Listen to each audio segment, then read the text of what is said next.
Hi, everyone, and welcome. This is OneMicNite, the podcast that brings you inspirational and personal stories of artists and their journey in entertainment, helping to guide, answer questions, and hopefully motivate your path in the business.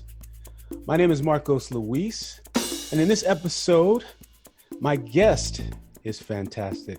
She's a singer, she's a songwriter, she's an incredible performer.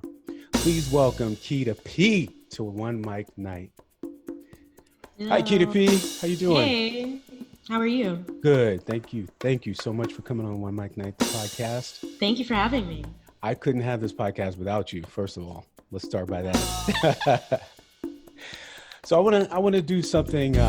What's it been like for you during this whole pandemic time? For me, on a personal note, it's just been a day-by-day process because some days I consider a win, some days I consider a loss, just on my mood alone and like what I attribute to that mood. I haven't been as productive on the work side. I have taken this time to kind of do my own research about a lot of things that I've been curious in outside of music, and then also trying to fix up my place on a personal level to make me feel good in my space, since I'm going to be here, more often and not in my office because I do have a day job. Mm-hmm. But for me, altogether, it's a day-by-day process. I do have bouts of depression, just with the idea of like things aren't the way they should be, and just missing the idea of like going out, to barbecues, just hanging out and socializing. That's kind of like still halted. People are still not getting together, and and I'm all about that type of community, and that's what kept me thriving. And and it's been challenging trying to stay motivated to create, because I do have people in my world that are actively and just always creating, and especially during this time. Right. But for me, it's just been like more so a journey of like seeing who I am for who I really am, seeing myself for who I really am. And like I realized through these past months, there's a lot of things I love about myself, and there's a lot of things I don't like about myself. So I've been trying to, on a mental state first, rather than writing it down, but trying to move past it and, that. So creating wise, I have been with my band a bit and with a few other people, but nothing has been finalized. And that's also due to the state that I'm in and everybody else is in that I'm working with. Like we're just not in the finishing mode, but we do have all these ideas. So there's pieces of ideas right now that my band, Black Licorice, and we've been working on through Zoom and virtual, like conversations, and then just sending each other sound bites, MP3s. So there's pieces of ideas that we are floating around with each other that we're trying to build out, but we could have built this out like a long time ago if, the world wasn't what it is now. So, it's just actualizing, finalizing. That has been the challenge, but creating, I would say, it's the same. Like I have my inspiration and I jot it down more often than not now. And yeah. Well, I think that's interesting what you say, because a lot of people feel the same way. You know what I mean? And we feel like we're confined to this area. But the good thing is that we have things like Zoom and we have the virtual technology, so we can still at least get some things done. Yeah. I think, we don't always have to be in creative mode, but I think you hit the nail right on the head. You said you're doing things that you've wanted to do, that you needed to accomplish otherwise in your space, just in general. And I think that's what this time is for. I think the universe has given us this time for those of us who have been healthy and been able to stay healthy, to reconsider and to actualize some things that we needed to actualize, and to be more grateful and be thankful for the things that we had. So when if we do get it again, we'll be more appreciative. Right. So I think you hit the nail right on the head. Thank you. How did music start for you? Were you always musically inclined? Were you always a singer as a child, or? Actually, it started in church, growing up, and I had two older sisters. And in my earlier years, it sometimes church, I think, is used as like, just entities are used also as like a daycare or whatever, but Sure. there was choir rehearsal, and I also wanted to be with my older sisters, and so they were a part of choir rehearsal. And so I just joined. I think I was 4, I'm not sure, but I was just like a little person, and I just enjoyed singing. And then slowly but surely throughout those years, and by the time I was probably in high school, I had developed my own voice. And I had struggled with a lot of stage fright, and still had a lot during my teenage years. Hmm. So I really wasn't capitalizing on my gift and having like tons of solos. I was more like, take a chance on me, oh, I forgot the words. Wow. Yeah. It's just like, so I have grown a lot, but it started through that. And also my mom is a really great singer. She probably wouldn't say that herself, but she definitely, like, we had so many I have so many memories of like karaoke nights with the family that my mom ran during the holidays growing up, and she was really good, singing those Whitney Houston covers. Wow. And just going in. And then my sister, my oldest sister, she's very good at singing, but she didn't pursue it. Like, they went into other paths in lives. But yeah, so I learned from them. And I just took a liking, or when I was very little, to Whitney Houston. I think it was kind of just like planted in my brain because that was the first cassette tape I ever got in my like stocking when I think I was 6, was a Whitney Houston tape. And I just started to listen and tried to mimic those things as I got older, Right. mimic how she sounded. And For the young kids that are listening that don't know what a cassette tape is, that true? it's a little plastic thing with a band that you put into a machine and it played music. Yes, and you had to actually rewind it, Rewind rewind it. it. That's Yeah, funny. and sometimes your tape popped, and sometimes you could like tape it up, and then when people made you a mixtape on a cassette, you knew they really cared because they had to like do a lot of Yes, yes, rewinding, yes, play yes. over stuff, get the timing right. Sometimes they would add their voice as like a ha, but you knew somebody cared about you if they wrote a mix. I mean, if they That's, created a little mixtape for you. oh, you're taking me It took back. time. That's right. It's different from a mixtape now. Mixtape Right. means something else now. You're right. Where did Yeah. you grow up? What state was it? I grew New up in York? Harrisburg, Pennsylvania, Oh, that's and that right. is, central PA, I believe. Yeah. Right. And yeah, it's a small town. It's the capital, but it's definitely like small townish. And I think a lot of the local businesses are dying, but every time I go back, I just see more and more more and more chains there. But there's a lot of artists out there, and I just think that they should do more coming together. Right. I forgot you were from Harrisburg, PA, because I grew up pretty much outside the Pittsburgh area in the Oh, suburbs. okay, cool. I've Spent a never lot of been to time there. Pittsburgh. Yeah, it's on the other side, but yeah, that was interesting life over there. I'm Very pretty sure. interesting. Yeah. Hmm. When did you come to New York? In 2005, of June 2005. And I came for school. And then when I finished, I just decided to stay. I didn't want to go back home because, I just didn't see my life like, prospering in the things I wanted to do, because I really did want to focus on the arts and music and something that was just different. And that was all me, that I really loved and had a passion for. Right.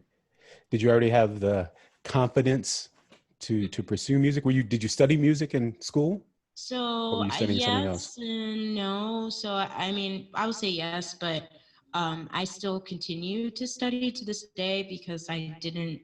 I don't think the courses I was in for music really served me well. Hmm. But I went to a conservatory, and I had a music theory class for like one term or something, and so you can't really learn music theory from just like one term. It takes like years, but it wasn't, something that was mandatory for the whole entire program, just for a segment of it. And yeah. And what was the other part of your question? No, I was saying, did you Sorry. move here for music? Is that what you studied in school? And Yeah, no, I actually moved here for school Mhm. and was not sure what I really wanted to do right after I graduated, because I went to school for musical theater. And I realized going to school for musical theater that I hated musical theater. Like, I mean, I don't hate it, but I don't like it for me. Why is And I that? do like musicals, but for me, I just didn't like the atmosphere. I couldn't care less about the people, to be honest, that are a part of the musical theater Right. community, which is Interesting. like, it's a community and you have to be like really invested. And even so that some of those people are my friends, or I identify with their artistry and stuff, I just didn't, after being engrossed in that atmosphere with all, and it's very political in some aspects, I feel Mm-hmm. like, and you always have to be on whether you're off stage or not, and there's a lot of manipulation. And I did not like the what is it, the audition process. I really do like being in plays and performing that way, but the process is just like, who wants to go through all that degradation? Right. Like, I can't do it. Sure. And also I still needed, like, when I graduated from that conservatory, I had like years of building my confidence to get back on stage again, because they tore down my, like, I'm not blaming them, but Right. I took it as them tearing down a lot of my confidence and a lot of like me trying to figure out who I was as an artist and where my voice sounded. And it was them trying to like mold me into something, Mm-hmm. mold me into a product. And like, she came from this conservatory and yeah, you can get a job. Like, and it just wasn't promising. And it was just like, this seems like a very fleeting life. Most of my professors are broke musicians, broke people in theater and just teaching, you know what I mean? So it's just Teaching like, theory. that's Yeah. not something I want. Like, Right. and I understand there's passionate people, like we wouldn't have, and there's passionate, genuine, and real people in the industry. And we wouldn't have like that industry without that. Like, that's very true. But from what I experienced, I kind of was overwhelmed with more of the negative, and I just realized I just want to sing. I don't want to deal with the politics of being a part of someone else's show. Like, I will do it one day, but if it feels right, if it seems right, if the situation is like what it needs to be for me. But it's not my thing, and I still go to see musicals, good or bad. But I don't. It's just not my thing. It just Right. turned Yeah. me off Sure. like completely. I couldn't agree with you more. I mean, I think I'm the same way. You study theater and I studied theater in college, and I'm just not into the whole process of all that. The theory, I know the work. I audition for a play or I'll get in a play. I'm doing one right now, and I renewed my love for theater, but I don't like the process of auditioning and, being rejected. It's not that I feel any way about my own personal skills, but I just Hmm. don't like the process. And I have to agree with you on that one too. Cool. Yeah. Yeah. And hopefully, I'm glad I didn't sound too harsh, but that No, was not at like my all. takeaway from school. And Sure. then that's why I solely focused on music, because I was like, that's the truest part of me. So, Right. And in that way, you can create your own thing. So, which then leads me to ask you about songwriting. What inspires you to write music? just my life experiences and also stories from other people. Like, Mm. I've written a few songs that maybe people, if they listen, they may think I'm talking about myself, but I'm actually not. I'm talking about somebody else's experience that it's just hearsay. But I feed a lot off of my emotions in the times and in the moment that I'm living in, if that makes more sense. Because sometimes when I do go back to like to play an older song of mine that I created a few years ago or something, Hmm. I can't necessarily get back to the mental state I was in when I created that song, Interesting. or Hmm. the emotional state. I mean, I get pretty near sometimes, but I can't always. And I'm inspired by a lot. I don't always jot things down. I don't always finish things, but the things I do finish are worth it. Like, there's always like a lesson in it for me, and it always resonates with at least one other person in Right. this world. Well, definitely with me. I was going to ask you because sometimes when I see you perform, it's almost like some songs, let me see, it kind of takes you away. And I can't tell if, you know, as the viewer, as the person in the audience watching, I see you, it's like you go into a whole nother world. Are you feeling that too? for some of the music? Sometimes I'm really just trying to focus on my chords because I still don't feel that strongly in my guitar playing. Mm-hmm. But sometimes I do feel the energy and it gets overwhelming. And but I do feel it, sometimes. And then the other times that I don't, it's a little jarring because other people feel certain things that I'm not feeling in that moment.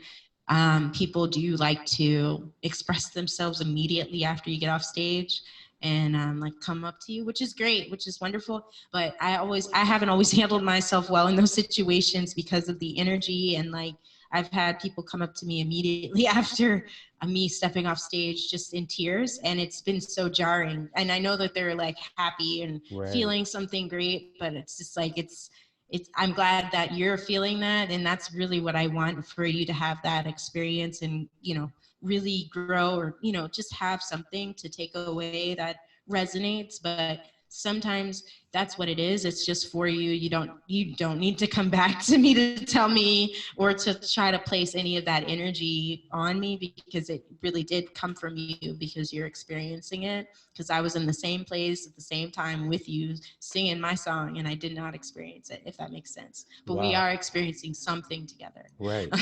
But see, isn't that the beauty of art? You know what I mean? Like art can be, it's out there and then we all have our own perception and we all feel something different or interpret it a different way. And I think that's the beauty of it all. It reaches and it touches someone in a different way. So like you said, what you're feeling may not be what the other person's feeling, but it's all art and it's left open to interpretation. And I love that. I love that. And I feel that in your performances too. How are you with videos? Because we're at an age now where obviously things are visual. I don't do the best. Oh, sorry. Yeah, no, you were going to answer it. Yeah. I don't do the best, I would say, out of a lot of things that I, have my hands in as an artist to represent myself. I don't do well with putting out a lot of video content and visualizers. I actually need to shift, a lot or like shift in some ways, because I do invest a lot in my band and recording and the actual sound itself. And I know that we have that now, like the actual sound. Mm-hmm. And so I need to shift some of my priorities to visually, like promoting my brand and promoting me and my music and what I'm trying to share. Sorry, I keep looking at myself when I'm talking, but when you talk, I look at you. So, yeah. Oh boy. So tell me about your band. You said your band's name is Black Licorice? Black Licorice, yes. Mm-hmm. And it's Osei Kweku, Michael Beckett, and Sway on drums. And so that's drums, keys, and bass. And then I play the guitar and sing. And then all of them really, they can play other instruments as well. So very talented. But it's the OneMicNite old ruckus band. Oh, reformed okay. Okay. Reformed just a little bit. Yeah. So what are you thinking the future will be like, in terms of after this whole pandemic happens? What are you looking forward to in the future in terms of creating? Are we all? Yeah. No, more revenue stream, more income, sure. To invest into my work, my creative endeavors, property ownership, land ownership, finalizing my LLC, and having like a physical space to start, the actual business that I want to do. So that's what I see in my future. I love that. I love that. Do you have any sort of, how would you define your sound? I guess is what I'm trying to ask. How would you define your sound? I'm going to put you on mute really quick. I'm going to answer the question, but I have to put you on mute to answer the question. Hold on 1 sec.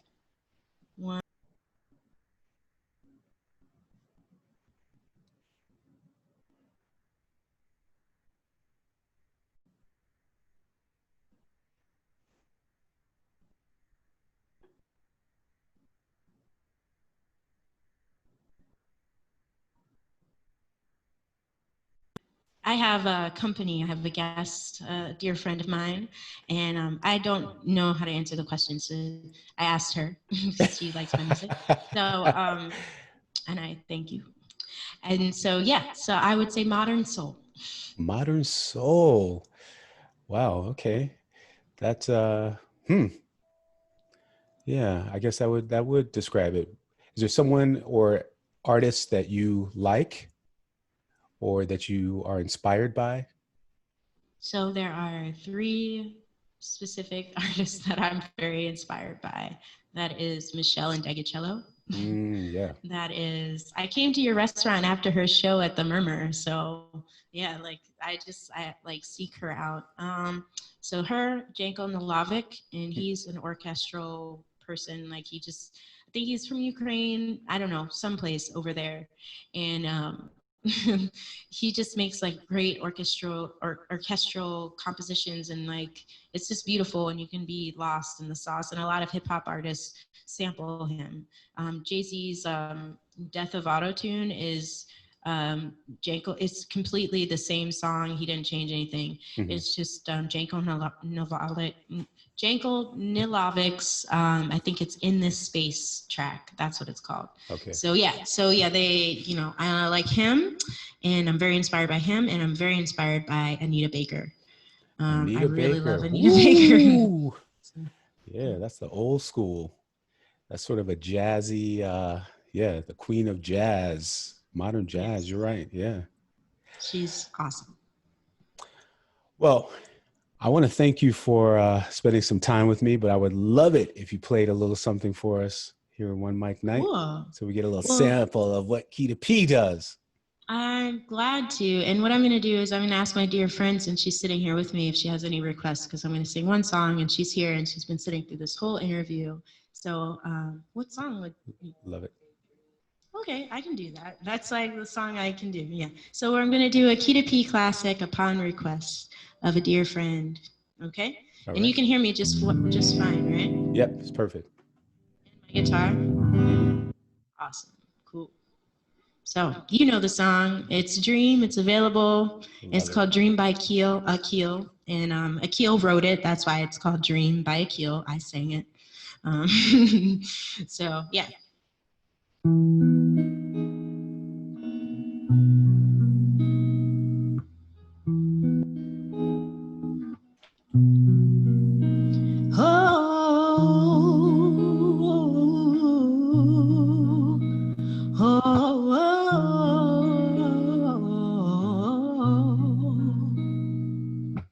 Dream of the things you'll never know.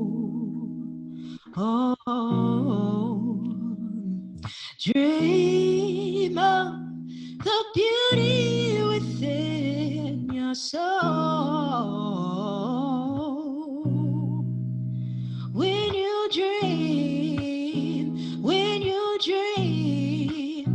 dream slow. Take the time to let dreams grow. Just dream, just dream, just dream, just dream. Guaranteed will be a reality.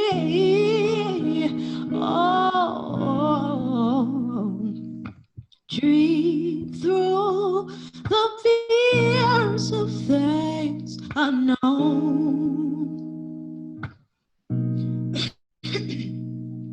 Dream of bounties both young and old. When you dream, never let it go.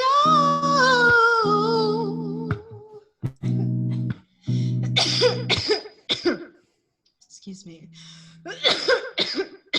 I inhaled something in my throat, but I apologize. That's okay. That's beautiful. That was so funny. That's beautiful.